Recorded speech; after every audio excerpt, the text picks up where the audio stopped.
Every year, thousands of people vanish without a trace, never to be seen or heard from again. On average, 6 out of every 100,000 US residents goes missing and ends up on the National Missing Persons list.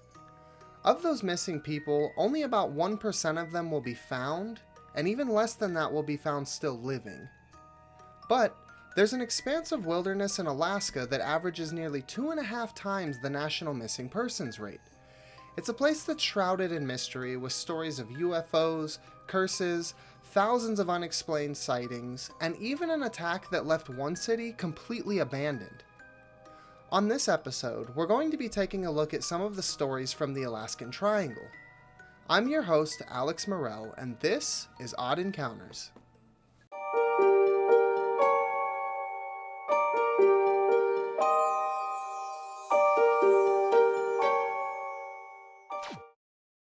The Alaskan Wilderness is a vast and rugged expanse of untamed forests, mountain peaks, and glaciers.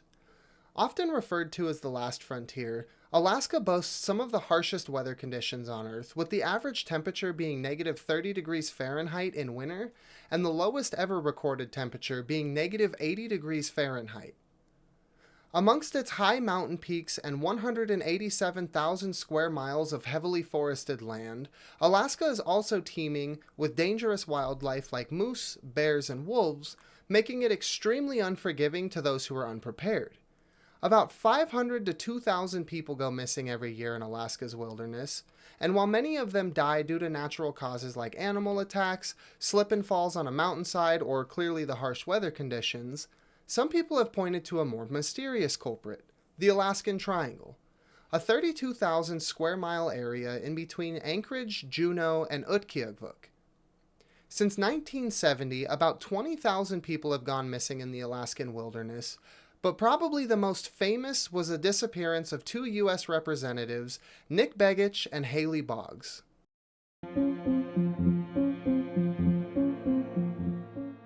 On October 16, 1972, a twin-engine Cessna 310C, carrying 2 U.S. representatives, Nick Begic and Haley Boggs, alongside their pilot Don Jones and their aide Russell Brown, vanished during its flight from Anchorage to Juneau. 2 weeks before this, the men had planned a campaign fundraiser in Juneau because they wanted to basically strengthen their political relationship with Nick Begic. But on that fateful day, the plane left the runway around 9 a.m. and departed into gray skies. The last time anyone would hear from the plane or its passengers was at 9:09 a.m. when pilot Don Jones radioed back to FAA ground and told them that everything was fine. But as the day went on, no sign of the men or the plane ever showed, which ended up launching one of the largest search and rescue efforts in U.S. history, with 50 civilian planes alongside 40 military planes searching a 32,000 square mile area, an area larger than the state of Maine. But according to the National Transportation Safety Bureau, who launched the investigation, no conclusive reason was ever found as to why the men and their plane basically vanished into thin air. However, it was noted in the investigation that when looking at the pilot's journal entries, it was likely that he would be willing to fly into unsafe conditions in order to avoid trouble with the FAA. And it was also discovered that the pilot had left his electronic location transmitter in another plane. So, they basically had no way of actually tracking the plane down. This led many to believe that the most likely cause for the disappearance was that low visibility and poor weather conditions led the men to their demise. But some have pointed to a stranger theory, magnetic anomalies similar to those of the Bermuda Triangle. It's commonly believed that magnetic anomalies are capable of creating a type of vortex that can profoundly affect the human body and the technologies that we use. Now, there's 2 types of vortexes. There are positive vortexes and negative vortexes. The positive ones are usually associated with clarity and healing, similar to what you'd find at Stonehenge or the Great Pyramids. There are also negative vortexes that are associated with sickness and death, and you'd most likely find one of those in somewhere like a Waffle House. The most famous magnetic anomaly is the aurora borealis. So I took a look at the magnetic anomaly map of Alaska, and some of the strongest magnetic fields run right through the heart of the Alaskan Triangle. These magnetic fields are capable of creating strange lights in the sky, which could explain why some people claim to see portals. They can also severely impact a plane's flight instrumentation, causing it to either lose course or crash. Take Bruce Gernon, for example, a pilot who was flying through the Bermuda Triangle and had entered a dark cluster of clouds, effectively traveling 99 miles in less than 3 minutes when he exited the other side of the clouds. The entire time, none of his radios or his navigation equipment worked. Is it possible that a similar situation could have led to the demise of the Cessna 310 and its passengers?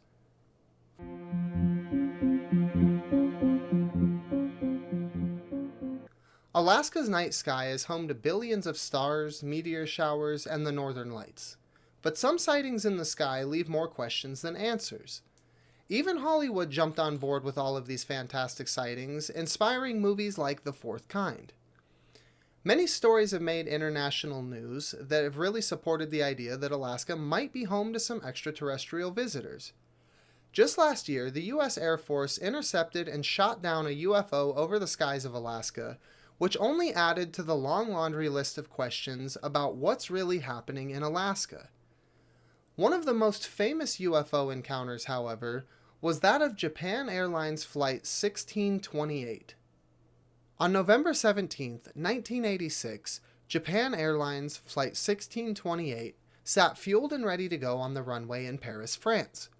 It was scheduled to fly from Paris to Anchorage for a layover before continuing its journey to Tokyo. The pilot? A man named Kenju Terachi, who was an ex-fighter pilot and a commercial airline pilot with over 10,000 hours of flight experience. So in other words, he was a pretty trustworthy pilot and was probably the best pilot they had to make such a long flight. That evening, around 5:09 p.m., Anchorage Air Traffic Control requested that Flight 1628 change its course to fly south over Fort Yukon. But just as Flight 1628 was coming out of its turn, Kenju noticed 3 bright lights to the left of the plane, about 2,000 feet below. At first, he didn't really question it because he assumed it must have been some sort of military aircraft, or as a lot of people like to say, a weather balloon. He and his pilots went back and forth before radioing back to Anchorage Air Traffic Control and asking if they had picked up any other aircraft on their radar. Anchorage Air Traffic Control stated that they never picked anything up on their radar. However, according to official reports from the FAA, they did in fact pick up 3 separate aircraft that night alongside Flight 1628. For the next half an hour, while being followed by these unidentified aircraft, Kenju and his co-pilots did the best that they could to go back and forth with Anchorage Air Traffic Control and describe what they were seeing. Kenju described it as a mothership being followed by 2 smaller ships, and all 3 of the aircraft would occasionally make maneuvers that weren't possible for any known vehicle at the time, seemingly as if they were teleporting. At some point, Anchorage Air Traffic Control did offer to send out a scrambler jet, but Kenju declined because he was worried about what might happen if these unidentified aircraft were provoked. Several more minutes went by, and then another airliner that was in the area was requested to get a visual on the situation. But just as the second airliner arrived, the 3 unidentified craft seemingly disappeared. After some time, both planes did end up making a successful landing. About a week later, John Callahan, the division manager of the FAA's Investigation and Accidents branch in Washington, D.C., received an urgent phone call. The man on the other end of the line was frantically explaining that they had a UFO problem on their hands, so John Callahan, probably confused, requested all of the data that they had on the situation. But, as with most UFO stories, the military refused to comply. So, on January 6, 1986, Federal Inspector Richard Gordon met with all of the men who excitedly shared their stories. They described the mothership as being about the size of an aircraft carrier, and the 2 smaller ships being significantly smaller. However, all 3 of them emitted a bright amber-colored light. They also noted that at some point they could see that the light was only coming from one side of the ship, and it looked really similar to the afterburners on a jet. They also stated that when the ships would turn on their side, the light would disappear, which could have been the reason why it appeared like they were teleporting. Kenju also went on to state that from a top view, he could see the ships emitting some sort of sparks, and then shortly after, they all made a very loud boom sound. After this initial interview took place, a debriefing was set up by the FAA. In this debriefing, 3 FBI agents alongside 1 CIA agent went over all of the documents and then publicly went on record to state that the pilots had probably mistakenly recognized Jupiter as some sort of unidentified aircraft. However, for years now, the encounter of Japan Airlines Flight 1628 has been swept under the rug, which ultimately caused all of the men to be demoted in their jobs and put at desk positions. But recently, both the FAA and the military did come forward to state that that night they did in fact pick up the 3 other craft on radar, just as the men had stated. So why exactly was this story swept under the rug? Well, like most other UFO encounters, government officials claimed, and I quote, "We didn't want to start a panic." Yeah, I know, I made that face too. However, if you reference the earlier part of this episode when I talked about magnetic anomalies, is it possible that the men on board Flight 1628 saw a magnetic anomaly that was just real enough that they mistook it for a UFO? While it's possible, it wouldn't explain why the radio and flight equipment worked just fine during the entire encounter, and it also wouldn't explain how the FAA was able to pick up 3 other unidentified aircraft that night. We may never know exactly what it was that the crew members of Flight 1628 saw that night, but one thing is for certain. Kenju Terachi and his fellow co-pilots had one of the best documented encounters of a UFO in the skies of Alaska to date.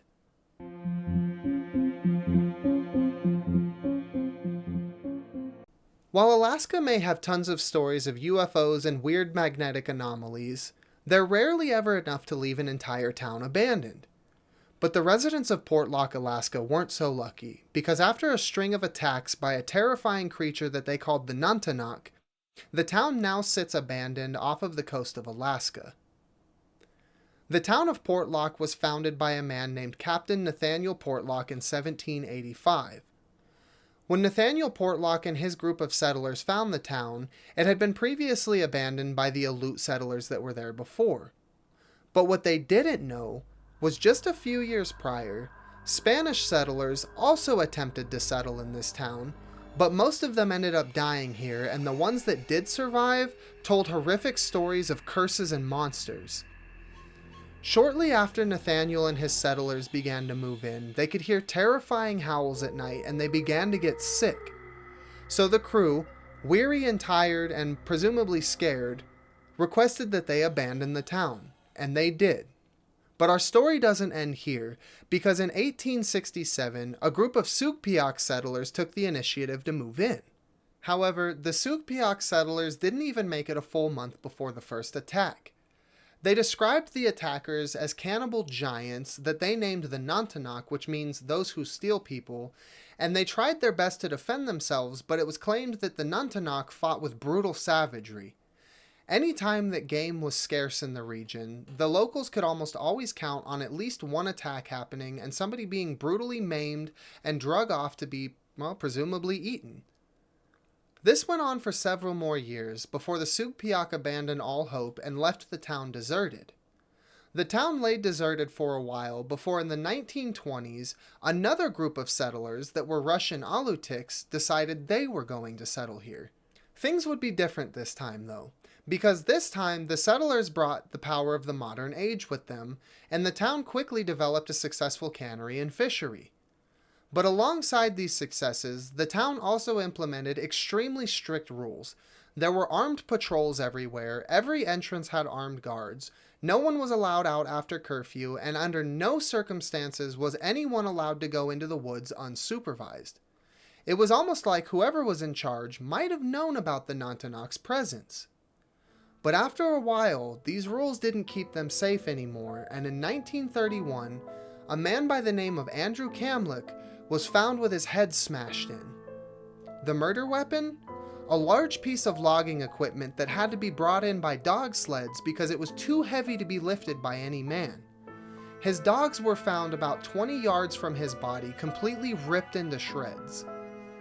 However, Andrew's murder was only the beginning to a long string of disappearances, because shortly after his body was discovered, a group of local gold prospectors went missing without a trace. After these gold prospectors went missing, the local cattle started being mutilated and attacked, and then eventually the attacks went from the cattle to the residents. Bodies started washing up on shore with bite marks from no animal that anyone had ever seen, and most of the bodies were maimed beyond recognition.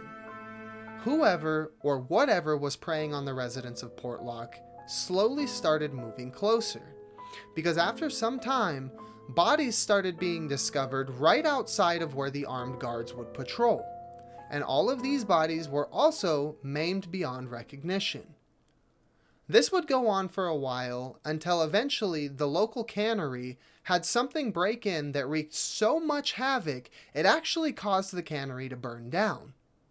This continued until the 1950s, when the town was eventually seemingly abandoned overnight. The next time that anyone would report seeing anything similar was in 1973, when a group of 3 hunters who were out on a hunting trip together went into the forest after hearing horrifying screams, to which they were then pursued by a tall, hairy beast that really matches the description of the Nantinaq. They ended up taking shelter in one of the abandoned buildings in Portlock, and they hunkered down for several hours until whatever chased them decided to quit circling the building and return to the forest from where it came. To this day, nobody has reported seeing anything else in that area, which could be partially due to the fact that nobody is there to get attacked, or could also be part of the fact that modern day developments may have pushed the Nantinaq or whatever creature this was into either extinction or hiding. So what exactly is it that caused Portlock to be such a quote-quote cursed place? Well, the culprit that's been pointed to might not be one that you would expect. Infrasound.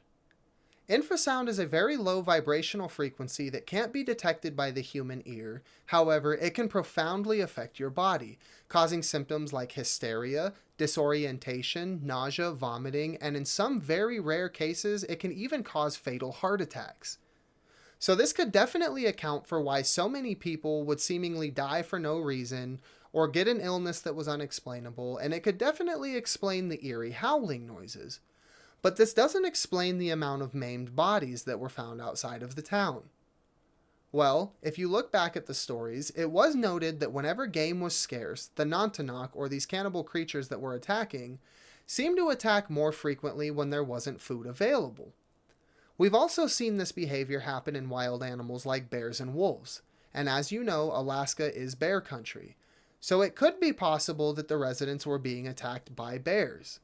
However, this doesn't explain how the Nantinaq, or whatever creature this was capable of opening doors, breaking into buildings, and walking indefinitely on 2 legs. And bears aren't typically known for picking up logging equipment and murdering people. Which leaves me wondering, were the residents of Portlock actually attacked by some sort of unknown creature, or was there really a curse placed on the land by the natives who lived there previously to protect it from unwanted visitors?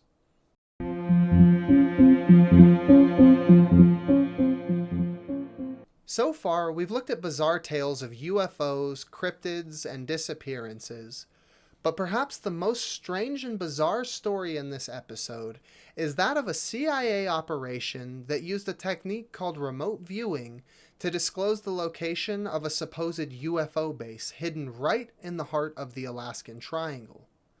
Some have proposed that it's somewhere between Nome and Mount McKinley, but according to the original documents that we'll cover in this section of the episode, it's located right underneath of Mount Hayes, Alaska's tallest mountain peak.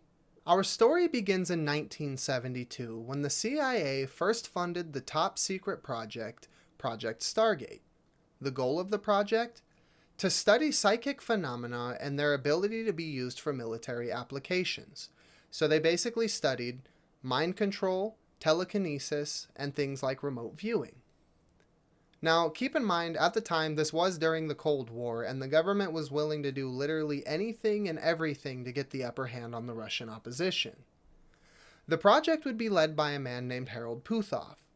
Now, he accredited his own psychic abilities to his involvement with Scientology, so from the get-go, not really too reputable. However, Harold and his team were supposedly able to correctly identify the location of several Soviet spies, weapon stashes, and even located several missing Scud missiles. So, what exactly is remote viewing? Well, as the name implies, remote viewing is the ability to correctly identify the location or environment of something without actively being there. For example, say you have a security camera and you're viewing the security camera footage from your phone. That's technically remote viewing, just not psychic. And if you wanted to take that one step further for an example, you could look at the popular Netflix series Stranger Things, which was loosely based around the events of Project Stargate. The way that they would test for remote viewing was to place a test subject in an empty room with either a notepad to write on or just simply a microphone and a recorder, and to have them use remote viewing to accurately repeat the words that were being read off of a piece of paper by somebody else in another room. Sometimes they would also hide objects and then have the remote viewer try to disclose the location of the object without ever actually knowing where it was. But one of these sessions stood out from the rest. On November 20th, 1986, a man named Patrick Price claimed that he not only knew the location of a hidden UFO base, but claimed to have also used remote viewing to see its inhabitants. So his story goes something like this. He begins by stating that at first he sees a large blue lake that's surrounded by sheer cliff sides. Upon examining the cliff sides, he notices that there's a rather large cave opening. When entering this cave opening, you're met with a large cave system. After delving farther into the cave system, Patrick claims that he comes to an open cavern, and in the center of this large cavern, there's a large dome-shaped object that's emitting a halo of light around it, presumably the alien base that he's mentioning. Now, whether these visions all happened at the same time or they happened in different events or sittings is unclear, but Patrick proceeds by giving the CIA analyst rough coordinates. The coordinates end up leading them right to Mount Hayes, the tallest mountain peak in Alaska, and coincidentally, right in the center of the Alaskan Triangle. Now I also want to add in as a side note that there have been a lot of stories about Mount Hayes and people claiming to have seen UFOs leaving the side of the mountain, or have seen UFOs using the base of the mountain as a landing strip. Now, when he's asked to provide more details, Patrick begins to explain what he sees inside of the base. He goes on record stating that there appeared to be two types of entities associated with this site. Two entities were performing some sort of routine task, but I was unable to make contact or gain information. Inside of the structure were two entities, one sitting at some sort of circular console with a round screen, the other was busy doing something in the background. The entity at the console appeared to be human, but lacked definitive facial features. He seemed friendly enough and invited me to observe his actions at the console." End quote. When describing the actions of the unknown entity, Patrick had mentioned that it was using some sort of keyboard similar to an organ, however it was pressing the keys like you would on a computer. Patrick ended up submitting drawings alongside his on-record statement, and that was about the end of his story, and nothing was ever heard from it again, because in 1995, the program was officially closed down after it was concluded that remote viewing was not only inaccurate, but was also unreliable, and oftentimes the remote viewers couldn't produce tangible results. Now, if his theory was correct about this hidden UFO base, it could explain why so many strange lights and UFOs are seen around Mount Hayes, and it could also back the claims that people have made about Mount Hayes being some sort of UFO base. But on the other side of that statement, it's also possible that Patrick could have fabricated the entire story as he was making a pretty decent amount of money for participating in the remote viewing program. Whether his story was true or not, and whether remote viewing works or not, we may never actually know.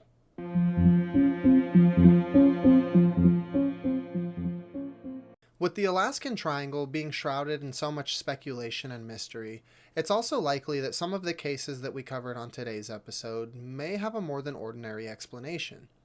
Planes crash into frozen lakes pretty frequently in Alaska, as well as the ice fields, and they could have fallen into a crevasse just to be frozen over and never found. Many of the people who went missing unfortunately probably faced harsh weather conditions they weren't prepared for and fell victim to animal attacks.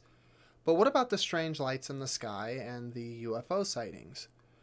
Well, it's possible that magnetic anomalies are causing the strange sightings in the sky, and the UFOs really could be governmental spy planes that aren't declassified. But for those of you who believe in superstitions and the supernatural, what do you think is to blame for the Alaskan Triangle's mystery? I want to hear what you think in the comments down below. Now, while we may never know what's caused all of these unexplainable experiences, one thing is for certain. The Alaskan Triangle is definitely bound to give you an odd encounter. I wanted to pop in and say thank you guys for tuning in for my first episode of Odd Encounters that I'm hosting here on YouTube. This did start as a podcast, so I already have one season out that's available on all major streaming platforms, so please go and check those out as well.